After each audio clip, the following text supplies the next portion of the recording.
Existem muitas igrejas evangélicas, mas você já deve ter percebido que nem todas são iguais, nem todas funcionam do mesmo jeito. Há igrejas em que você percebe até uma diferença no vocabulário, uma diferença na vestimenta, uma diferença no comportamento. Mas como nós podemos identificar essas diferenças e entender os elementos estruturais que ocasionam essas distinções? É sobre isso que eu quero falar contigo nesse vídeo, falar sobre as diferenças entre as igrejas evangélicas.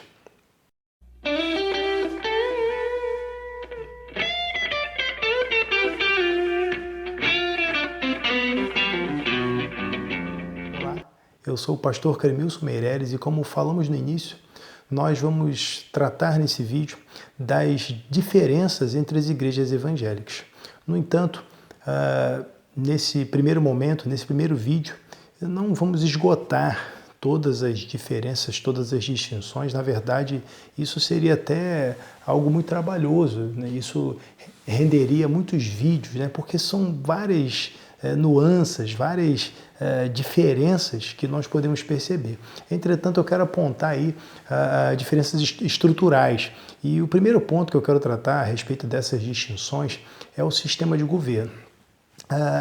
Existe uma tendência de quem está de fora, principalmente quem não é evangélico, quem não frequenta uma igreja evangélica, de se apegar a estereótipos, principalmente aqueles veiculados pela mídia, né?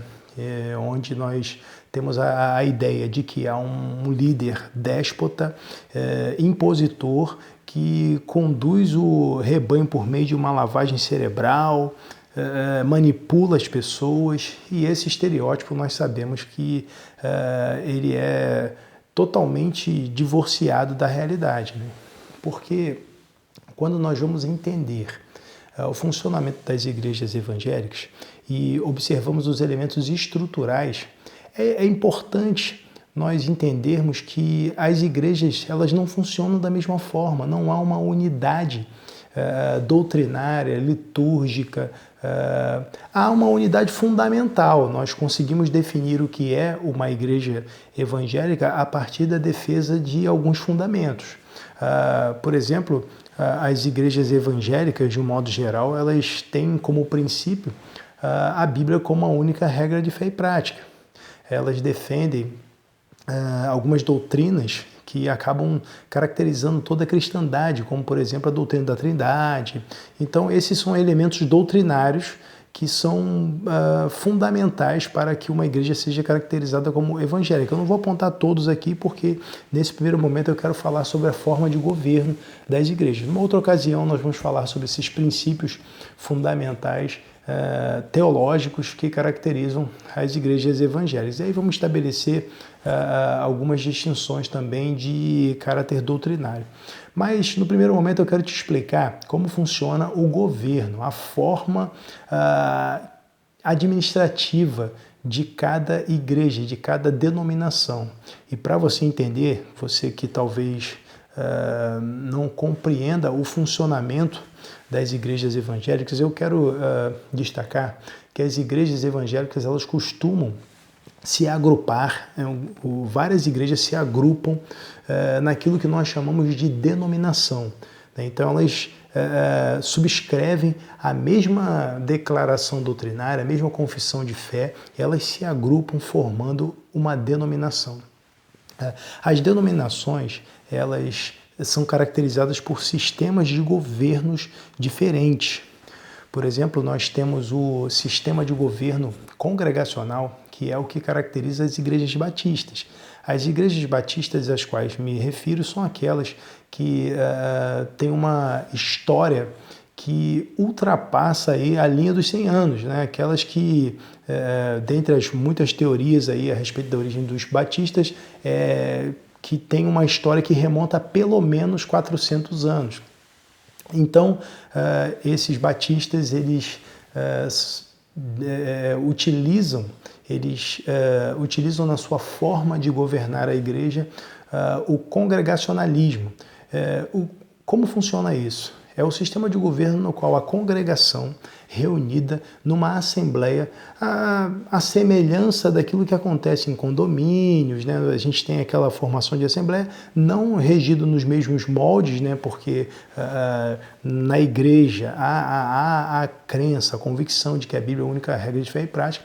Entretanto, as decisões administrativas são tomadas pela congregação reunida, a igreja reunida em assembleia, toma as decisões a respeito do emprego dos recursos, a respeito da sua liderança, né? O pastor que vai assumir a igreja, que vai presidir aquele grupo, ele é escolhido pelo próprio grupo, reunido em assembleia e decide quem será o pastor, né?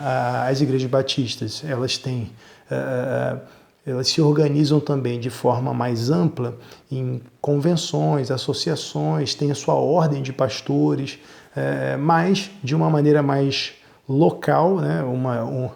Ela se organiza em igrejas autônomas. Essas igrejas são autônomas, de modo que não há a interferência de uma liderança sobre uma determinada igreja. A igreja, ela se conduz, mas há uma cooperação entre as igrejas e essas igrejas, elas subscrevem a mesma declaração doutrinária. Há uma unidade doutrinária e uma cooperação entre essas igrejas, mas não há interferência, não há remoção de um pastor por uma liderança superior. Assim funcionam as igrejas batistas.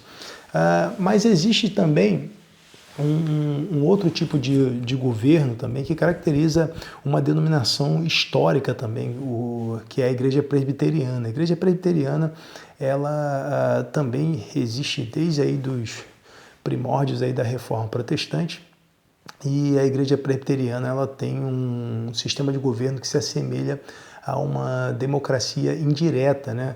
De modo que a congregação, ela elege os seus representantes, que são presbíteros. Os presbíteros, eles são divididos em dois grupos, duas categorias. Existem presbíteros regentes, que são aqueles que participam ali da liderança da igreja local, e existe o presbítero docente, que é aquele que é normalmente chamado como pastor, aquele que ensina a igreja, aquele que vai doutrinar a igreja e aquele que vai exercer o pastorado naquela localidade em conjunto com os presbíteros regentes. Existem instâncias superiores que não exercem aí uma ingerência sobre os negócios da igreja local, mas há uma espécie de fiscalização doutrinária, né? Talvez a melhor palavra não fosse essa, mas existe, né, essa coesão doutrinária nessas instâncias superiores, né? A igreja local, ela tem um presbitério, né? Um grupo de presbíteros ali que se reúne, eles têm um presbitério regional, acima deles tem um sínodo e acima o Supremo Concílio, né? Então, mas não há ingerência ali sobre os negócios da igreja local.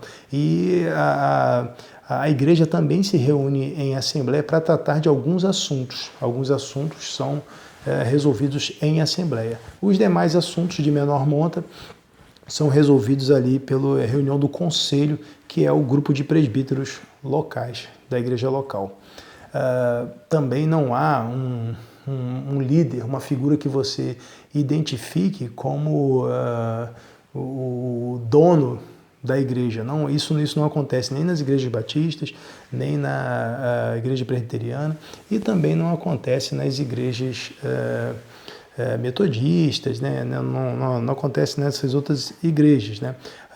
Por exemplo, mencionei a metodista. A metodista também é uma igreja histórica caracterizada aí por um governo conhecido como episcopal. O governo episcopal, ele tem como elemento principal a eleição de bispos, né? Existe um colegiado de bispos que, dentre esses bispos, um é eleito bispo primaz, né? Aquele que preside esse grupo de bispos. Os bispos, eles têm um poder jurisdicional, assim, eles têm uma certa jurisdição sobre uma determinada área, né? Eles, de certa forma, eles conduzem os trabalhos em uma determinada região, mais ou menos como a gente vê na Igreja Católica, né? Com as dioceses, né? Existem várias igrejas subordinadas ao governo de um bispo.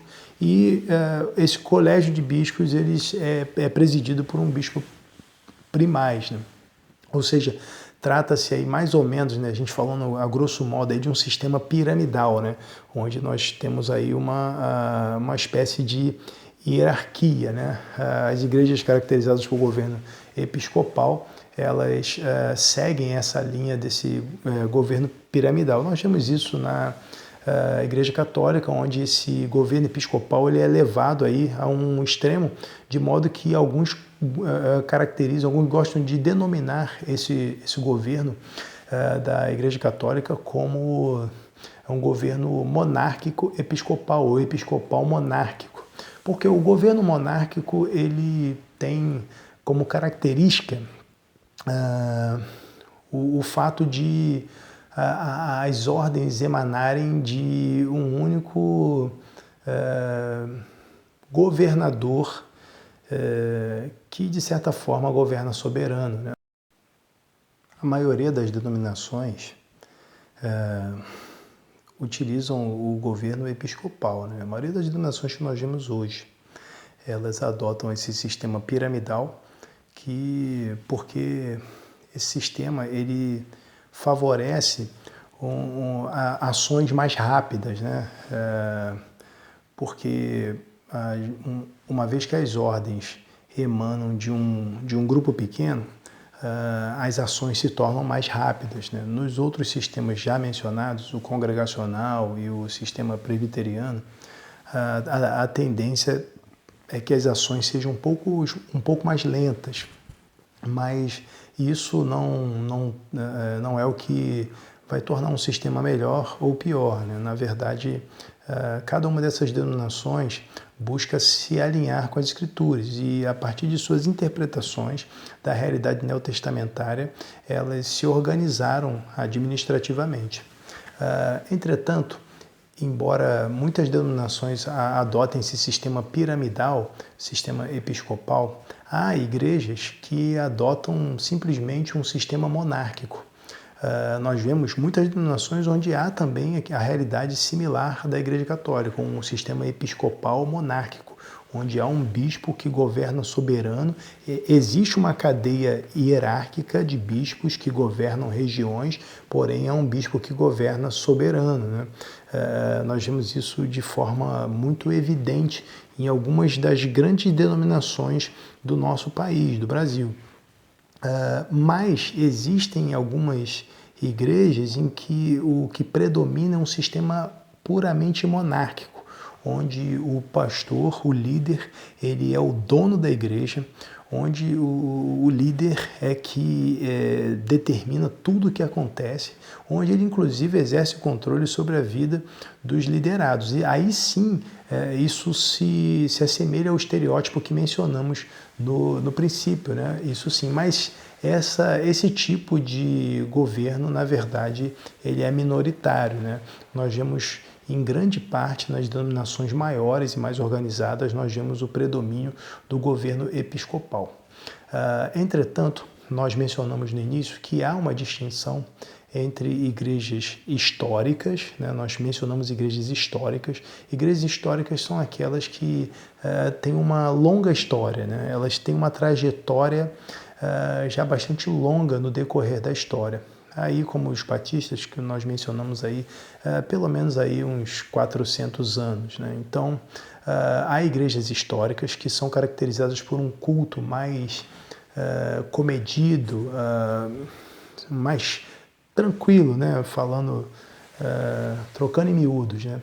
Mas existem também as igrejas pentecostais, elas surgiram no século XX, início do século XX, e essas igrejas elas são mais agitadas, um culto mais agitado, e depois, mais para frente, em outros vídeos, nós vamos elencar aí os aspectos principais dessas igrejas. E existem as igrejas neopentecostais, que são aquelas que surgiram a partir da década de 70, e elas têm características, têm peculiaridades que as separam das igrejas pentecostais. Mas isso nós vamos tratar num outro vídeo.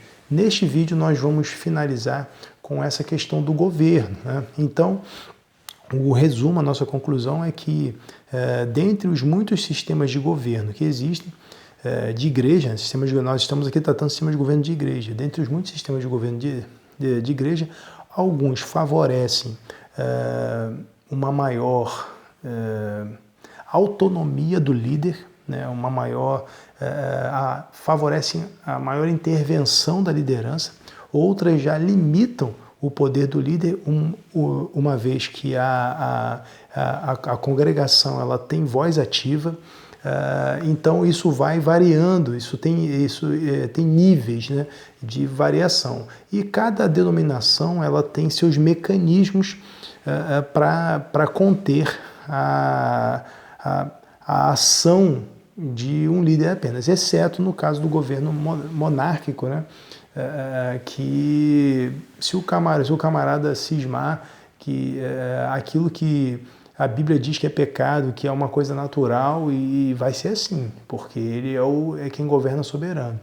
Já mesmo numa igreja onde há um sistema episcopal monárquico, existem alguns limites que o líder não pode ultrapassar, porque sempre há uma confissão de fé, uma declaração doutrinária, alguma coisa que limita o indivíduo, alguma coisa que veio antes dele, e isso geralmente nas igrejas históricas, alguma coisa que veio antes, existe um lastro histórico que segura o indivíduo. É claro que sempre haverá exceções, sempre haverá indivíduos que vão burlar até mesmo esse lastro histórico, mas existem mecanismos de contenção. Então a coisa não é como se pensa, nas igrejas evangélicas não funcionam do mesmo jeito. Esse é um ponto que eu quero destacar, mas eu vou gravar outros vídeos falando sobre as demais diferenças entre as igrejas. Então você, se tiver alguma dúvida, mencione aí nos comentários para a gente também poder tentar esclarecer, tá bom? Deus abençoe, que vocês possam continuar nos acompanhando aí no canal, tá? Um abraço.